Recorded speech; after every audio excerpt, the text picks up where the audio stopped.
Plant is nearly a block long and it sits right along the main railroad tracks that move near Frankfort Avenue. Our Sky 11 drone showing you again the force of the explosion that sent debris across the Clifton area. Schools were held in place for a time. The Givaudan company bought D.D. Williamson in 2021. Windows blown out of homes, businesses and churches. Plus, this plant was the same location that had a fatal explosion in 2003. Under different ownership then. Tonight, we're talking with one woman who says it was her stepfather killed in that explosion. WHAS 11 Night Team's Clarice Shaley and chief photojournalist Philip Merle are in Clifton. The explosion from the nearby plant rips through Frankfort Avenue. Its force leaving a path of destruction a few blocks from the plant. And I was just sitting in my living room and all at once, boom! I mean, I knew it was an explosion. The afternoon explosion brings Betty Bennett back 21 years ago.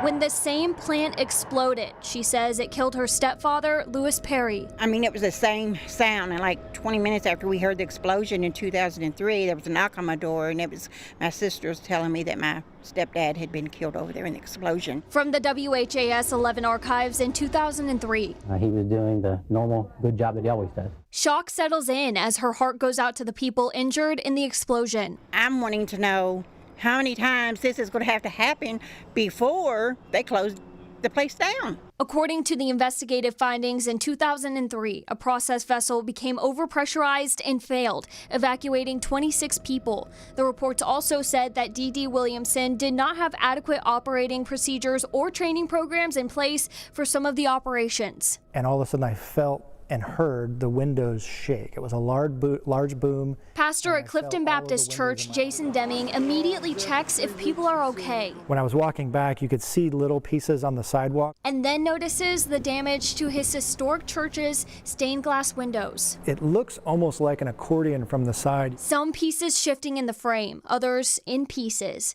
Pieces of the community. Somebody took their hard-earned money and wanted to, do this in memory of a loved one. Some left with a shattered sense of safety in the community as the church works to pick up the pieces. We just really want to be a resource for the people around here. I'm recognizing, it's easy to see the physical damage of this space.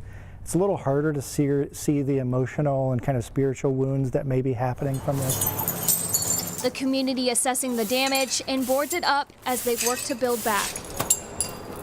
In Louisville, Clarice Shaley, WHAS 11 Night Team, on your side.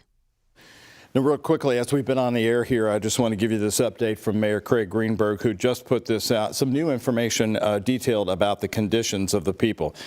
He said they now range from minor to critical and or life-threatening. That's the first time we've heard that word mentioned, life-threatening. The mayor having a 10 a.m. news conference tomorrow. That'll be the next update that we'll be able to bring you the latest information on.